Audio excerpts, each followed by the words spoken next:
Well, seeing as that it's 6:02, if you're all ready, I would like to call to order this meeting of the Caneo Open Space Conservation Agency, February 10th. And if we have a flag picture, if you could all join me in salute to the flag. Ready, begin.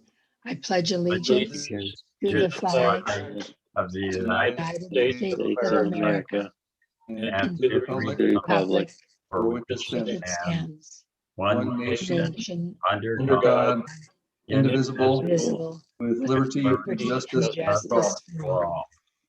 Thank you. And may we have the roll call, please?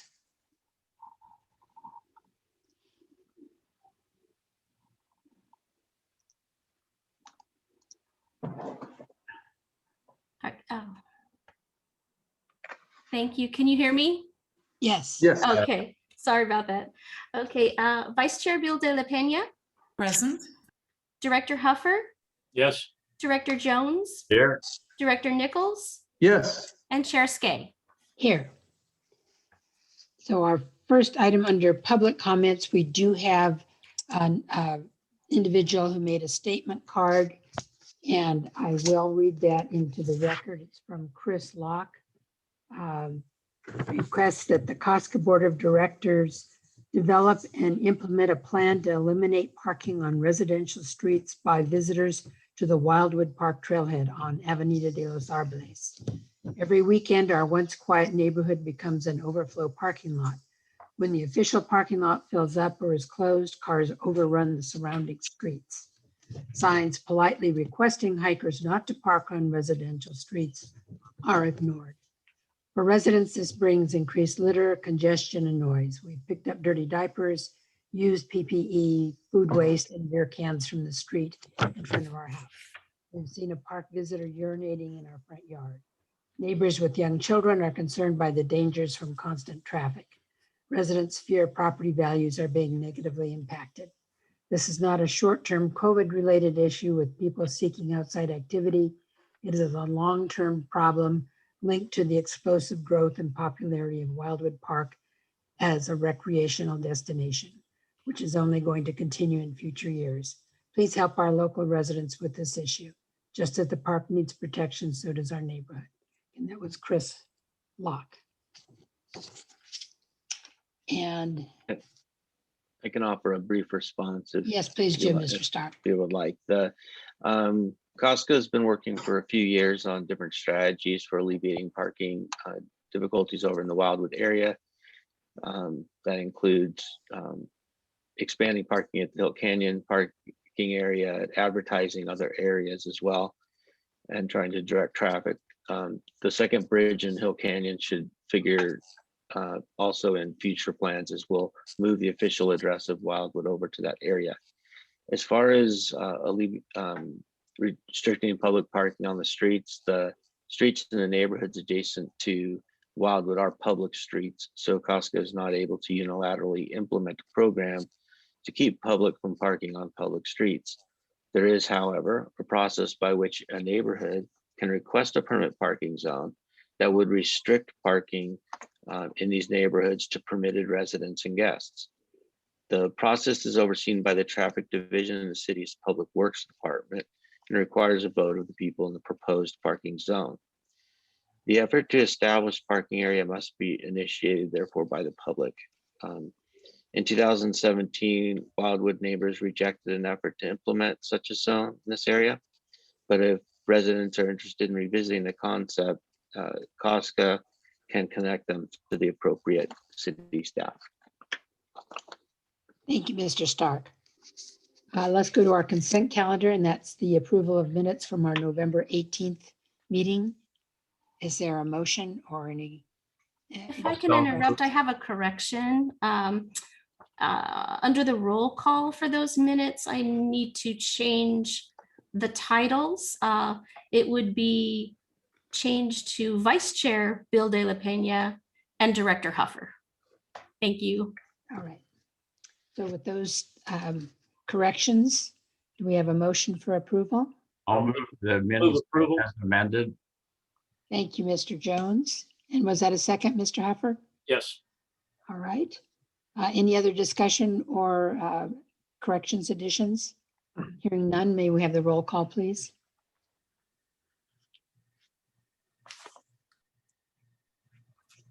Vice Chair Bill De La Pena, Yes. Director Huffer, Yes. Director Jones, Aye. Director Nichols, Yes. and Chair Skay. Yes. So our first item is to receive and file an annual financial report for fiscal year 2019-2020. And Elisa Magana will be presenting that for us.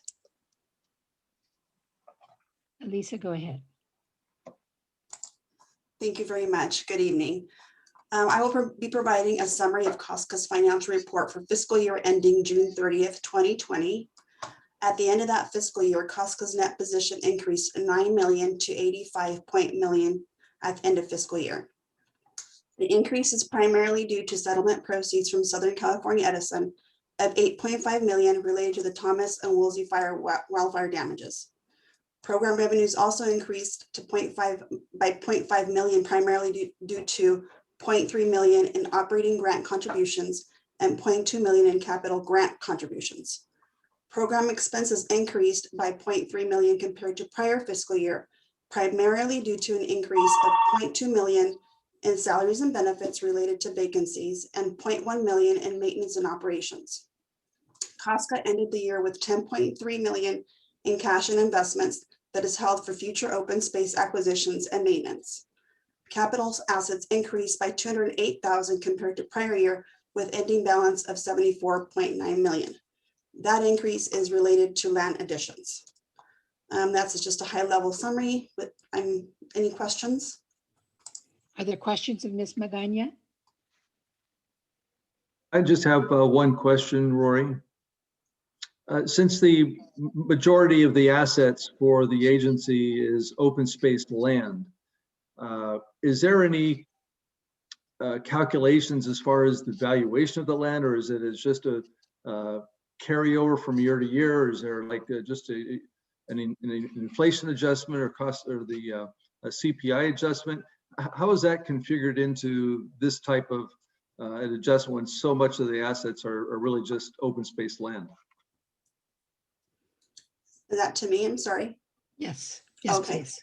There's no calculation factored into it. It's just that's the initial valuation at the time of purchase of donation, and that just carries forward from year to year. Okay, that's what I was trying to figure out. So thank you. You're welcome. Thank you very much. Any other questions? Thank you very much, Elisa. I believe this is a receive and file. I don't know that we need a motion for that, do we, Mr. Stark? No, just a receive and file. Okay, very good. Thanks so much, Elisa. Thank you. Thank you, Lisa. And item B is not, we are taking off the agenda. That was a trail easement, but looks like that is a item that will be going to the city rather than COSCA.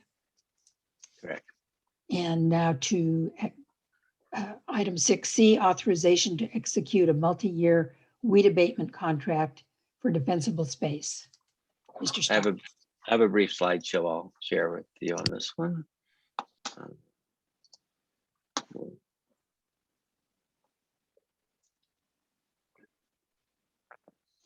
Here we are. I went to the wrong one, sorry. Let me straighten out my show here.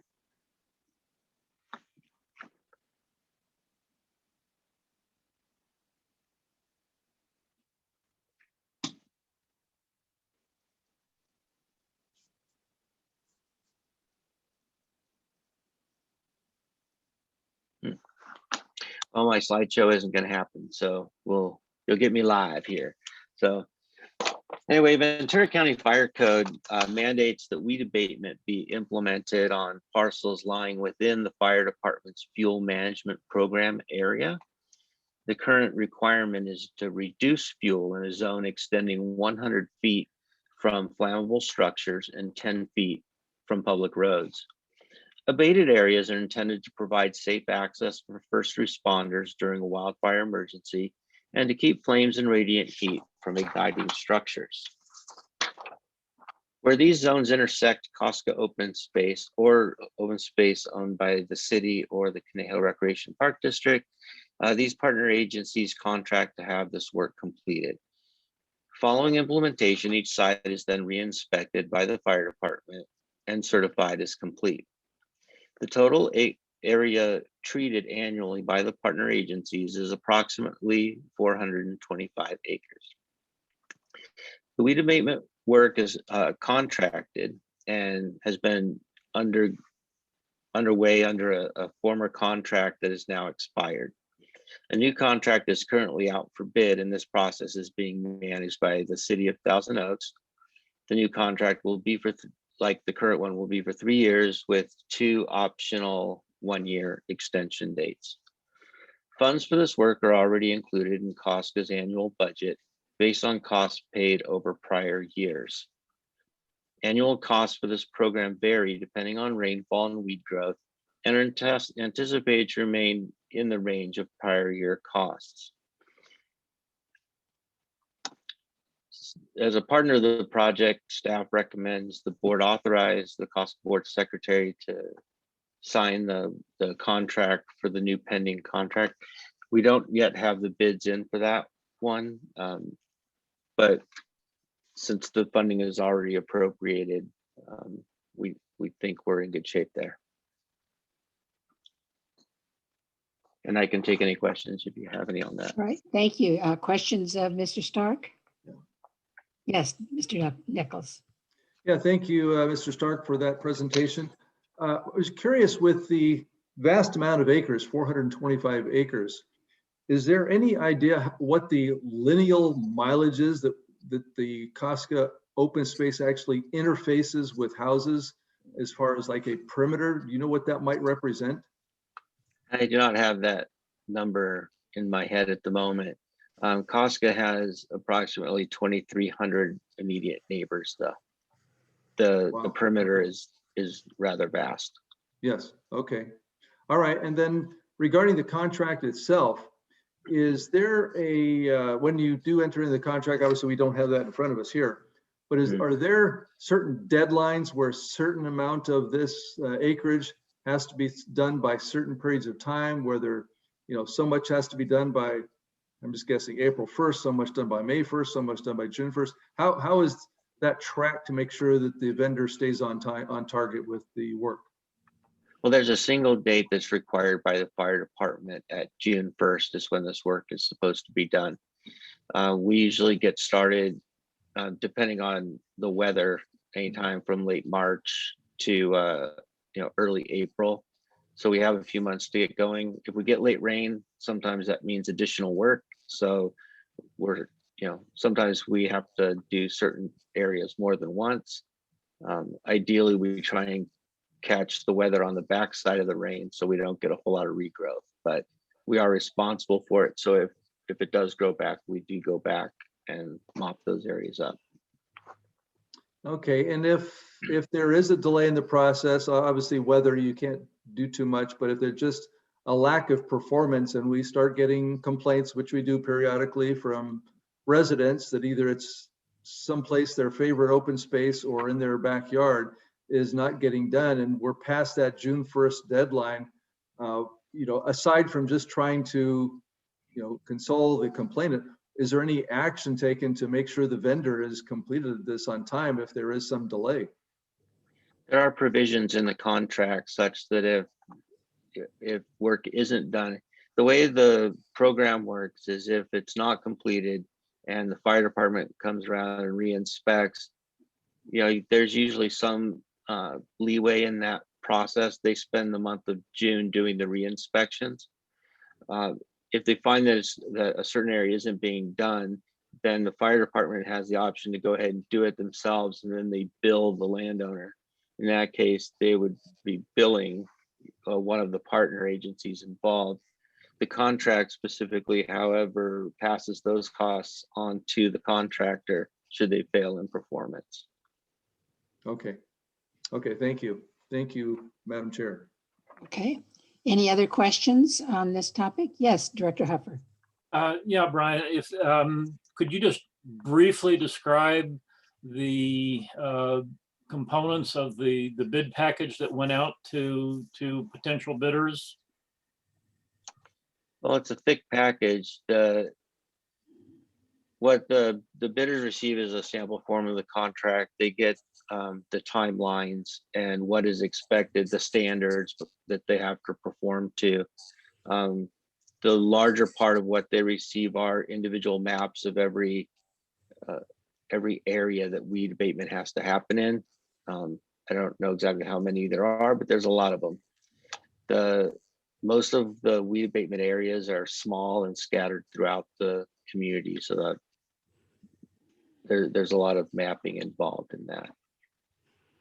But the contract itself is built on a standard format for city contracts.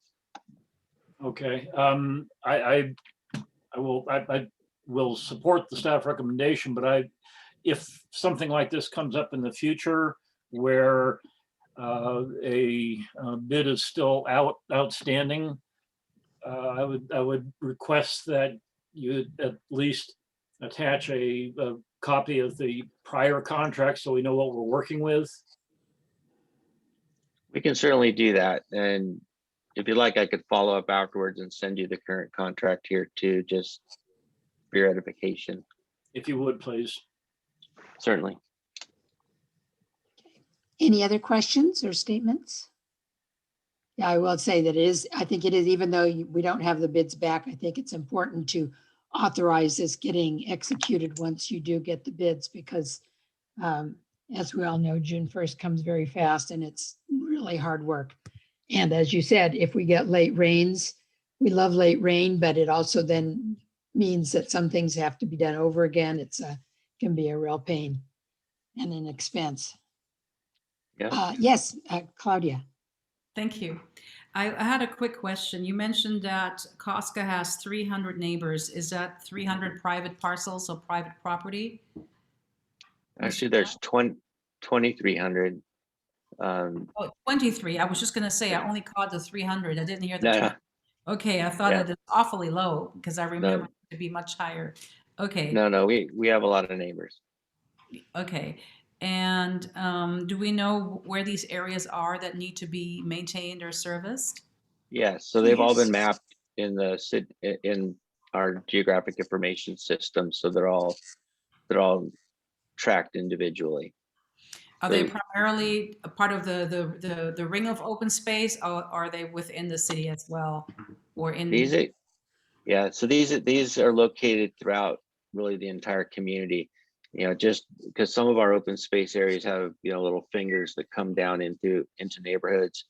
So those are areas that are the most impacted. The larger areas of green space out, that are more wild, they're not subject to this kind of work. So it's kind of all over the place. It's a very big job. Yes, it is. Thank you.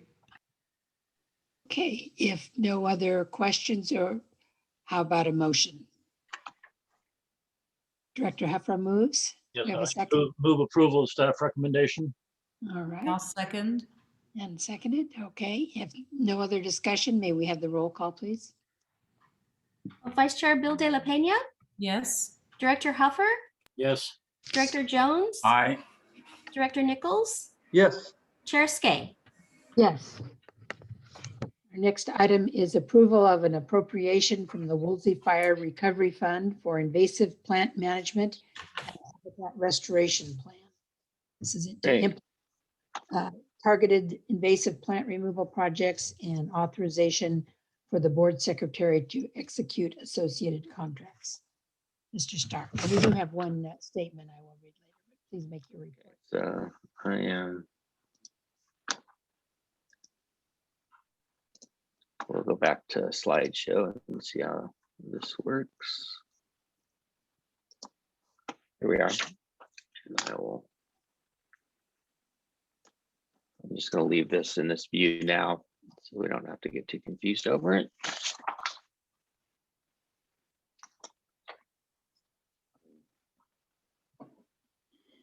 COSCA's strategic plan recognizes the value of our ecological assets and lists the protection of our natural resources as COSCA's top priority. Native plant communities are vital to the native wildlife, not just the big ones, but insects and amphibians and reptiles even, because they provide forage and shelter for these creatures as a result of evolutionary dependencies. Invasive plants, however, are not native to our region, and they have no natural predators to manage their extent.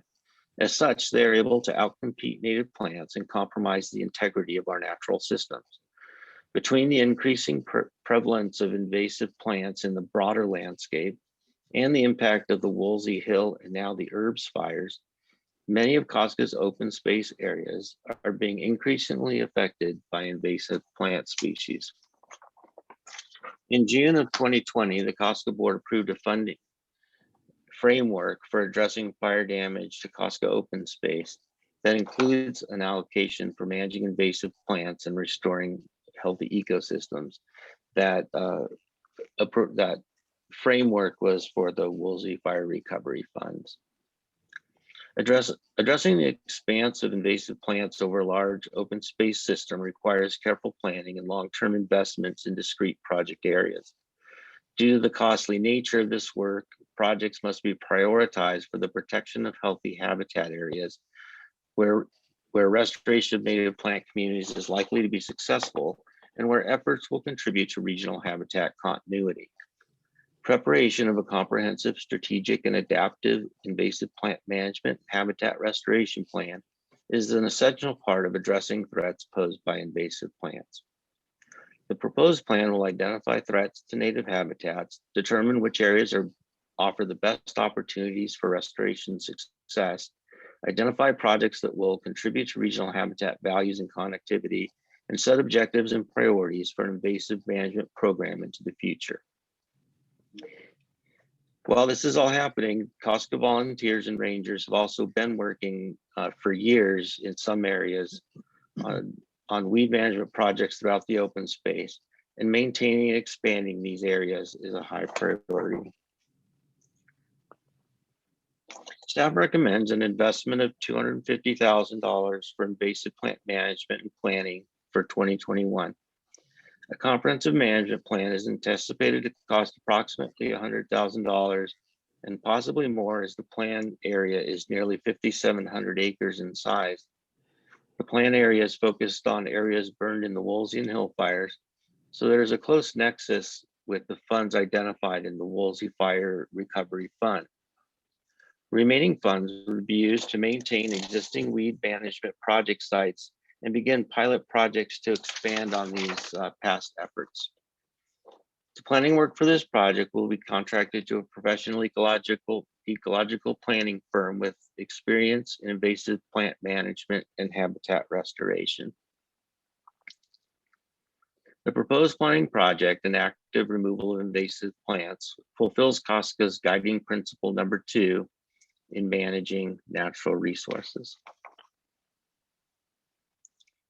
While awaiting the preparation of a comprehensive plan, staff have identified early priority areas, most of which have already been subject to past and current weed management efforts.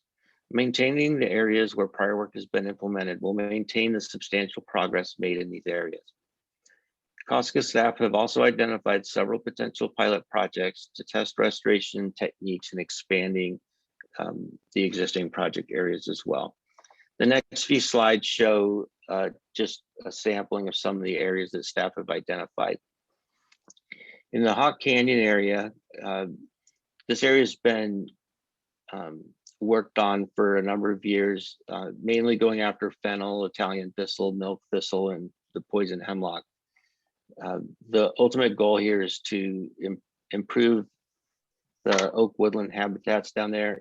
The invasive plants really came back strong after the hill fire in this area, so we like to stay on that project and expand into that lower flat area you see kind of on the upper right hand side of the photo. We've also been working mostly on fennel out here at the Rancho Potrero property. A lot of progress has been made in this area, so we're looking to try and maintain that progress. And looking at it in the upper left-hand side of the photo into expanding into this area as well. The Western Plateau is kind of a large area. The work that's been going on this area has kind of been strategic in certain locations here, mostly focusing on fennel, milk thistle, tree tobacco. We'd like to start, now that some success has been achieved out there, expand the species that are actually being treated there. We also have the whole access trail area. This area hasn't been affected by fire, but it's, well, recently. But we've been working hard on Italian thistle in this area. This will be an interesting area to follow in the coming years. Oh wait, that's funny. But we've lost a lot of oak trees in this area, and that's kind of let the sun shine into the area. So being ready to address emerging pest plants in that area will be important. Here's a new one. This is the Sunset Hills open space over at the Sunrise Loop Trail area. This area burned a month or so back in the herbs fire. We were already tracking some Italian thistle and milk thistle infestations out there. The area is pretty vulnerable right now to expansion of those species. This is the first time we've had the luxury of having funding availability at the time of the fire, so we can act quickly in this area and prevent the spread. This will be a very cost-effective effort at this site. The invasive plant program that we're proposing through the plan and the continued work through this season's, for this weed season, implements a number of strategic plan goals for COSCA, and they're listed up there at the top. Just in summary, preparation of the plan is a high priority for COSCA. Staff's recommendation is to authorize staff to spend up to $250,000 from the Woolsey Fire Recovery Fund for preparation of an invasive plant management and habitat restoration plan and implementation of targeted invasive plant removal projects in selected open space areas, and authorize the COSCA board secretary to execute associated contracts. Most of this work will be contracted. Volunteers have been a big part of this work in the past and will be in the future. We're a little challenged in this weed season with COVID and our ability to transport volunteers, kind of into the interior areas of open space. So we'll be leaning a little bit more on contractors in this area. The contracts will be with professional habitat restoration companies, so we'll know what we're getting, and staff is well positioned to get good value in this area based on our experience in pricing. So if you have any questions, I'm happy to take them. Thank you. Before we take questions, we do have a statement from Elaine Hagan. And she says, as a long-term volunteer working to eradicate non-native fennel and other invasive plants from the COSCA open space, I'm very pleased to see the 2021 action plan for targeted invasive plant management. Over the years, volunteers working with COSCA support eradicated fennel from Wildwood Regional Park and have come close to removing it all from the Western Plateau. The 2021 plan will go a very long way to completing the job there and in the other targeted areas. I request that you vote to approve the plan. Thank you. So any questions from other board members? Mr. Stark? Yes, Director Nichols. Yes, thank you, Madam Chair. Yeah, thank you for the presentation. I think this is obviously timely in some respects with the recent fires and the not so recent fires, but thank you for that. One thing that I found missing was one of our common invasive is the Arundo Donax. Is that something that is just so far beyond control that we're just not doing it, or is that just beyond the scope of this effort? No, that we should definitely be working on Arundo. It's one of the bad ones. We didn't propose it for the immediate work plan this year because that will figure more in the larger plan that's being prepared. The cost, Anna, you had something to add there? Just to, that's a great observation, Director Nichols. As you probably know, there's quite a bit of a rondo in the Hill Canyon stream. A lot of that is going to be addressed as mitigation for the second bridge that we're working on, because we will be taking that out to compensate for the small impact of habitat. And we're working with Fish and Game to get that finalized. So we're sort of, it's a non-native invasive plant, but we're saving it for another application. Oh, very good. Yeah, because I know that's a challenge all unto itself. I know it's quite the effort. Yeah, but it is on our priority list though, and it will feature in the management plan. Okay. And then if, I don't know if you have this available, but there's two components here. There's the plan itself, and then there's also the implementation. So of that 250,000, is there a target, whether it be a percentage or a dollar figure, as to what's going towards the plan and how much is going towards the implementation? We anticipate 100,000 to 110,000 range for the plan. It's hard to tell until we bid it out. This is a rather large plan, covers a very large area, so thus the higher cost.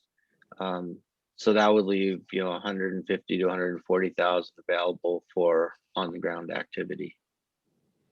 And what is the hopeful completion date for that plan to be finished and ready to start being implemented? The plan will likely, because there's a lot of survey work involved and development of plans, I expect it to be probably the July timeframe. So Yes. it will set the table for next weed season. And I anticipate next weed season will have project sites lined out that are, specifically part of the plan. Staff's well aware of a lot of the weed infestations throughout the open space area, so we've already have some early priorities. So this year is mostly about maintaining the work that the volunteers and staff and our contractors have done over the last few years. But those areas will continue to be priority areas, within the plan. Okay. And then I know this is a little general when it talks about the different types of the implementation, talking about best management practices, brush clearance, vegetation management, habitat restoration. When it comes to the actual eradication or removal of the species, is there specific types of eradication or methods that you use for each species, or is it just grabbing them by the roots and pulling them out? I mean, do you use things like goats in some areas, or is there some type of chemicals? I know the park district and I believe the city is trying to get away from chemicals, but there are some organic materials that might be applicable. Is that yet to be determined based on the plan, or is there some guidelines given to what the open space agency prefers? Well, there's a wide array of methods that are used for various species. Each species has its own methods, so there isn't a catch-all methodology that works for all species. There'll be the decision on what method to use at a given site. It's based on the plant's biology that we're trying to approach, the time of its growth cycle that we're approaching it, access constraints. So there's a lot of, there's both logistics and methodological. We're pretty familiar with the variety of them and how to scope out which one. It's really hard to tell. A lot of these species, most of the work that's been done out involves some combination of handwork. There are times when spot applications of small amounts of herbicide can be very effective. Mechanical may be an option in some areas, although a lot of times large scale mechanical disturbance of a site is detrimental to your long-term effort. So goats or other grazers are not out of the question. They're they're a legitimate tool in the box that we'll look at before we do any of those larger scale things that would involve like an animal or some larger scale mechanical treatment. We'd want to wait for the plan to Sure. do that, so we got the most up-to-date information and that we know we're applying the right method for the right purpose. Well, thank you. And again, Mr. Stark, I want to thank you for this effort, because I know in my opinion, I think we're kind of turning the corner into getting more active management of our open space. Again, we've kind of trying in that transition from the acquisition to the true conservation of the open space. I think this is a good step in that direction, where we kind of look in the rearview mirror and maybe see some things that kind of got left behind. I'm glad to see we're taking that. So thank you for this report and for the action to be coming forth. Okay. Other questions? Yes, Director Huffer. Comment and a couple of questions. It strikes me that the invasive species work has to be extremely labor intensive and requiring labor that is specialized and knowledgeable in this area. You mentioned that much of the work will be done by contractors. What type of background would these contractors have? I mean, you're not going to get just a regular garden maintenance crew out there doing this kind of thing. No, there are firms that specialize in working in natural areas on invasive species. It'll be important that the labor we have on those sites knows what plant is which, so the right ones are being dealt with. There are a few specialty providers in that area that are local to Ventura County and that we've used before and have a lot of faith in. But over time, yeah, I mean, there's a lot of labor. When the plan comes through, we will also be identifying areas that are appropriate for volunteer work. We think going into the future that volunteers can play a big role. There are a lot of talented people in our community that know native plants, and in some areas, we think we could take advantage of that knowledge and work with volunteers to get a lot of this work done. We're actually kind of excited about an opportunity like this because it's a great way to get the community involved in real live stewardship of open space. The community wants to help and we want their help. Okay, and you mentioned in part of your presentation, you were talking about the Sunrise open space after the Herbs fire, and you said this is a great opportunity because you're catching it early. Being a complete novice in this area, it seems to me it's much easier to identify invasive species when they're grown. How do you go about doing that when you've got just burned space?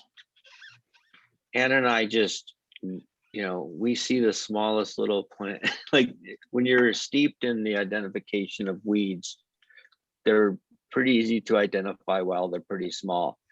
It's true that we got to let them grow a little bit before going after them.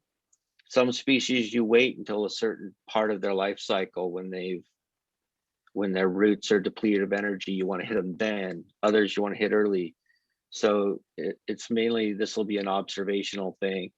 But we know what the little critters look like, and they're not long for the world.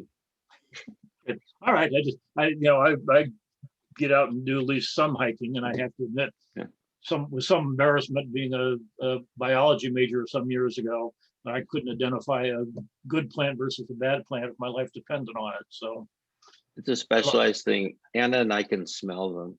Good.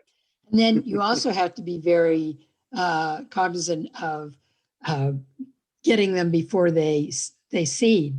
I was thinking of like the thistle. Do you have to have them bagged, the heads bagged? And I mean, it definitely labor intensive, but timing will be an issue as well. Mm-hmm. I mean, it's a lot of work to get done in a short amount of time because sometimes the seeding period and the growth period of different species are of different length. So in some cases, you may just have a few weeks to get this one species at this one location, because it might be very different at Sunset Hills as that same plant would be in Dos Vientos because of the varying climatic issues. So it's an observational art and then a logistical feat to land people and resources at the right place at the right time. Right. And it seems like 250,000 is not that much to do a plan and to start some implementation. So I expect that maybe in next year we will be asked to augment that. Yeah, I think we'll be That's my ready to go guess. on some larger projects next year. And I'm not, certain that we'll expend all of the allocation we're seeking today. We just want to make sure that we have the resources to deploy for this season. Because if we're not on that site this spring, then we're going to lose a year's worth of work. So Right. we really want to get there. Okay. If you need any more money, Felicia will just get some more money for us. Right.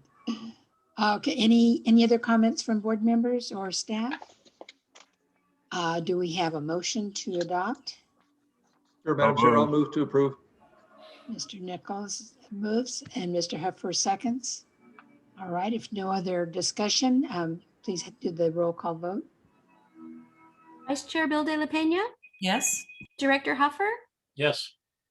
Director Jones, Director Nichols, Yes, and Chair Skay. Yes. Okay, we'll go on to COSCA Volunteer Corps activity, and that's a report from Ms. Huber. You have Thank a you, slide? Chair Skay. I have a brief PowerPoint.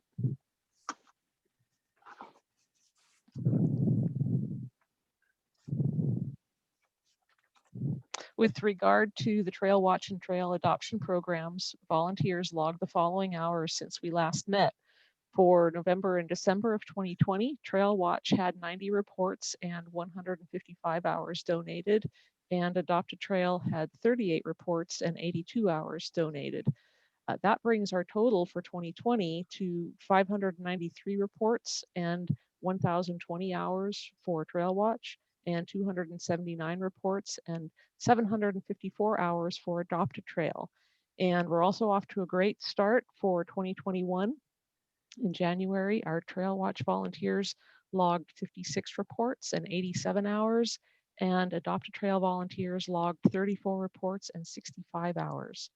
We very much appreciate the efforts of our dedicated volunteers, as their work is integral to our open space management efforts. And with that, I'm available for questions. Thank you. Questions on the volunteer program of Ms. Huber? God love them. Thank you, volunteers.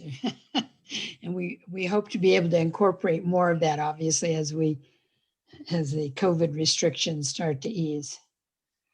Okay, Mr. Kuba, report on ranger operations and maintenance. Start off with, because it is Valentine's Day and we've seen this picture years ago, but a little love from open space. This is some lichens up on the Santa Rosa Trail on the north Beautiful. facing slope there. Yeah, it's really fun. Next. So over the years, I've tried to get the rangers to do more photography. And this is the reason why, because when they do go to an emergency, they have a unique perspective of it. Of course, their job is to keep the public away from the helicopters and things like that, but they are able to get some photos. And this time they got some video, and hopefully it works over Zoom. So Brian.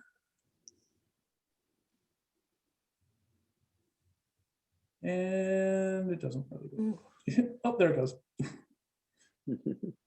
Anyway, this was a accident, a mountain biker accident on Lily Tomlin. And the helicopter typically in these situations will fly the person out of the remote location and then transfer them to an ambulance or to some way to get them to the hospital. So in this case, they just they loaded them up in the Stokes, flew the helicopter a couple thousand feet and landed. And that's a much safer thing for the patient and for everybody involved. But 2 of our rangers were there that day and were able to do crowd control and get some video. So that was nice. Next.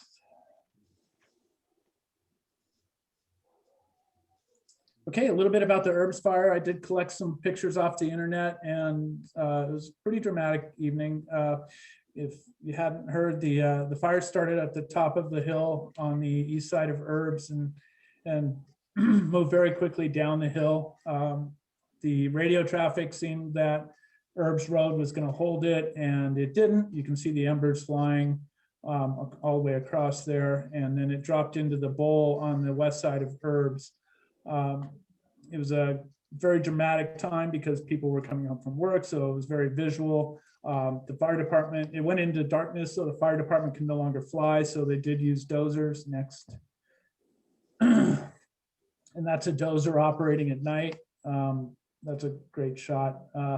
They run what's called hotline, so they run the dozer right on the fire line. The fire's licking up the side of the dozer, and they just follow the hotline and try and beat it back.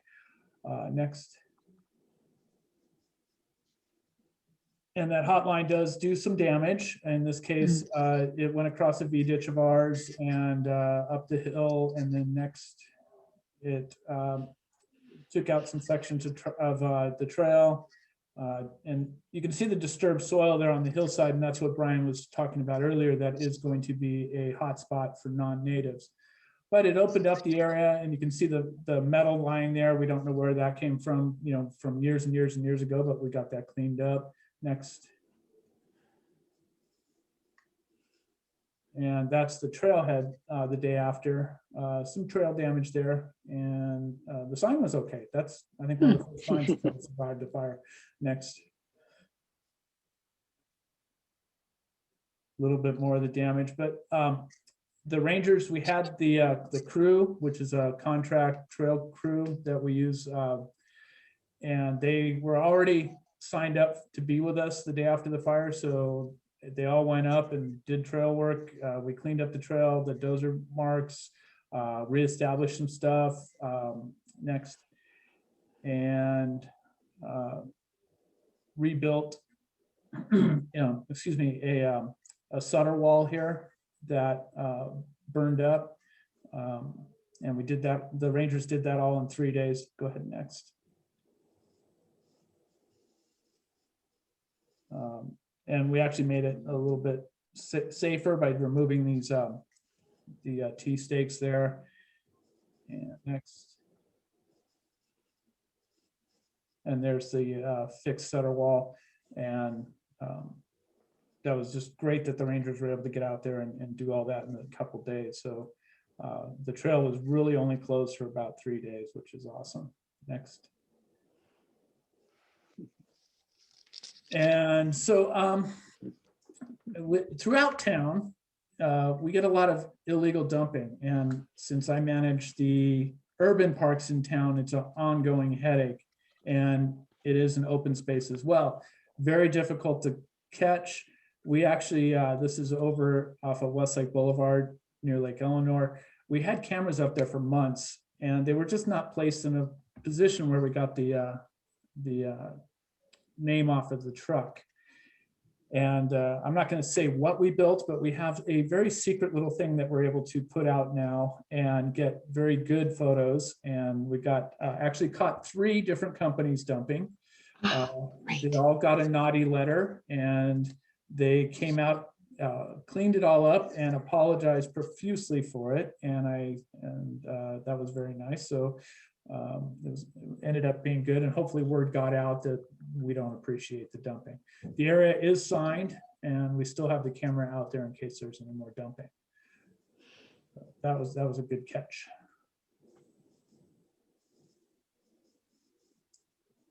And we had a very big wind incident. We lost a lot of trees in the urban parks, and we lost quite a few more on the whole access trail.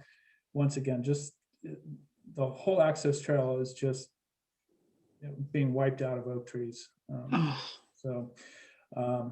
And this was all in that same week after the herbs fire, and then on to this. So this was just the tree removal. And if you've been on the whole access trail, you'll know we leave the stuff there as much as we can. So we basically just clear the actual trail itself and leave the material there. The material is great biomass for the little fungus, bacteria, and insects that are going to grow up and feed the birds and all the other thingies. So we always leave it there. And I know it's unsightly, but that unsightliness is a human thing. Humans think it's unsightly. Animals think it's awesome. So happy, smiley rangers. And we're continuing on the Los Robles reroute. We have made some wonderful progress in the past 2 weeks. Like I said, the trail crew out of Ojai has been working very hard with the rangers in the really, really cold days, if you remember a week or two ago. So everybody was very bundled up and out doing trail cutting. Chainsaws do keep you warm in those situations, I will say, from my past experience. But progress is going very, very well. We're hoping to get tread work started in about 3 weeks, serious tread work. And then we've left the last little bit of the trail closed off so that we can make the transition to the new trail in 1 day. But it's going very well. And the alignment's super fun. It's going to be a shift for people because everybody's they know their trail, they've been doing it for years, and here we're going to shift out something. And I think there's going to be some blowback, but we're going to get some PR going and let everybody know that it's coming up. Very good. More flagging and cutting. Very dense. The ceanothus, the white ceanothus, has those sharp spines, and it's a tough one to cut through. So we did have some rain, and it was a dramatic rain all at once. Exposed a lot of material, some weak spots that we hadn't seen. So there was going out and rebuilding. This is the Los Robles Trail as you come out of the Wildwood Mesa. It exposed the substrate that we had there. We actually have some geotech underalignment, and that showed up. So the rangers went out and snipped that. And then the best time to work trail is during the rain because you can see where the problems are. And all you really have to do when you're working trail is just be smarter than water. However, water is very, very smart. So learning where to channel it and so it doesn't cause further problems is a good challenge.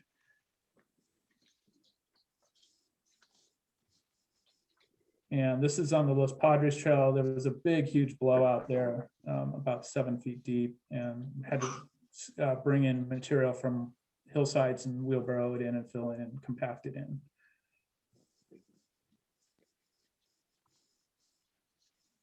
And this is just a public thing again. We've had some complaints about mountain bikes going too fast, and we want to make sure we're trying to get the word out there. If you're out on the trail hiking and you see somebody that's riding correctly, please give them a high five or thumbs up. But if they're going fast, hey, slow down, slow down. We're trying to get the word out on that. And not a sunset shot, but it kind of looks like one. I love this perspective of the herbs fire from the hillside above the houses, and kind of looks like a sunset. So if you have any questions, I'm available. Very good. Thank you, Matt. Questions of Mr. Kuba? Yes, Yes, go ahead, Claudia. thank you. Mr. Kuba, I was just wondering about the illegal dumping. There seems to be quite a bit of that going on. And it was awfully nice of you to just let them know that you caught them in the act and then they came and cleaned up. Do we have any fines? We do have that ability to cite them. In this case, because of the size of the dumping that had gone on there, and these were the 3 we caught, there was actually other piles. So the discussion was if we can get them to clean it up, that would be preferable because we don't have the ranger time to go out and do it. So it ended up working out very well for us. I did put that in the letter that if it was not cleaned up and they did not contact me, that there would be a citation. So yes, there is an option, but in this case, it was preferable for us to get it cleaned up. So I see sometimes, and I've mentioned this to General Manager Jim Friedel, at Triunfo Park, there seem to be huge piles of wood fire basically that dropped off every now and then. And do we have a camera there too to catch them in the act? We only have the one special sneaky camera right now. Okay. And we have had it out at Triumpho. We've had it out at Kanata Park and some other hotspots, Spring Meadow and Wildflower. Those are the big ones. And we just haven't caught them. So it's a tough one. We were really lucky to get these, I'm telling you. Okay. All right. Thank you. All right, Director Nichols, you had a question? Yes, thank you. Yes, as a follow-up, Matt, so if I understand correctly, that in lieu of the citation, you asked these folks to not only clean up what they dumped, but everything that had been dumped there in the past. So they were, in essence, cleaning up their mess and everybody else's that had been left there over time. Is that correct? There were 6 piles there, and we're not sure who did what exactly, other than the photos that we had. But we said they needed to clean up their stuff. They came in and cleaned up all of it. So we considered it a win-win on our side. Okay. Well, hopefully it's also an educational approach and word will get out to that community, because I'm sure it's a close-knit community. They all know each other and compete with each other. So hopefully that will work. And then also with the various fire recoveries, wind recovery, rain recovery, recovery seems to be the mode right now. Is that still ongoing? You mentioned things were done within a matter of a few days, but is there still significant work to be done, or how much of that was actually completed? Well, a lot of it was Band-Aids. We could always do it better if time allows. We just don't have the staffing time to do a lot of these things. So we want to make safety is always priority one, and getting that the trail safe was high priority. And we also need to get the Los Robles Trail brushed before bird season. So there's a lot of things that are lined up, and the Rangers are just cranking on them. They're moving forward on all of it. So. Okay. All right. Thank you. Thanks for the update. Cranking on it is definitely the operative phrase. I'm just amazed looking at your report with our very small ranger staff and field staff, how much you guys get done. It's fantastic. Very proud of them. Very, very proud of them. Other questions of Matt Kuba? All right, we will go on to COSCA updates from Mr. Friedel and Mr. Rogers. Jim, you want to go ahead first? Sure. Really, this is the opportunity for CRPD to throw out something in our news is we were able to secure a $2.7 million grant the other night from one of our best partners. So we're really excited. The city awarded the grant for the Global Adult and Teen Center project. So those will be great. And as the COSCA board members know, the Senior Center, Global Adult Center is being used as a vaccination center now for the next 6 months. So even though the center is not open to the general public, the community is getting lots of use out of it. So thank you to the city friends here for that grant. Looking forward to doing that project. I had to go to Ventura Fairgrounds to get a COVID shot. I had a little trouble convincing him I was over 65, but other than that. Oh dear. Gary, did you have anything to report from the city side? Just that we are working diligently, and in the near future, we'll be coming back to the COSCA board regarding the Rancho Potrero Equestrian Center. So there is some activity there, and I would echo Jim's comments. We have a great partnership between the city and CRPD, and it's just great that working together, we can provide some great services to the community. That's why CRPD smuggled me onto the council. Okay, thank you, Mr. Rogers. We will go on to board member comments. Any comments from, yes, Director Huffer? Yeah, I wanted to thank Brian for sending out the copy of the memo or the information on the ad hoc committee on staffing and budget. Director Jones and I got together with several city and CRPD staff people several weeks ago, and the staff presented a lot of good information. I know it just came out today, so you might not all have had a chance to look at it yet, but a lot of good information about why COSCA needs additional staffing, which we all understand, but some good points there, and then the recommendations by staff for 4 new additional staff positions in COSCA. So I appreciate that being sent out and distributed to all of our board members, and also went out to all of the CRPD board members. So.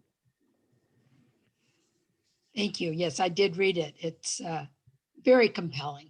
We're operating on a shoestring, and luckily Matt is turning gray, but it looks good on you, Matt, for all your work. Yeah, operating on a shoestring. We could use some a lot help. of times it's broken shoestrings. So yeah, we need all the help we can get. Indeed. Okay, other board member comments? Yes. Yes, Director Bill de la Pena. Thank you. I was wondering whether we could get an update for our next meeting on how the home hardening program is coming along. I can share a little bit of that now, and Oh. can certainly I'll have more next time. But we've been working with the Fire Safe Council. They've set dates for volunteer training to train their volunteer home ignition zone inspection volunteers. Those will start at the, I guess, 4th week of March and run through early April. And they expect that they could start assisting landowners with, some information sometime later in April, perhaps. The next step after that kind of immediate project is to put together some additional informational webinar presentations.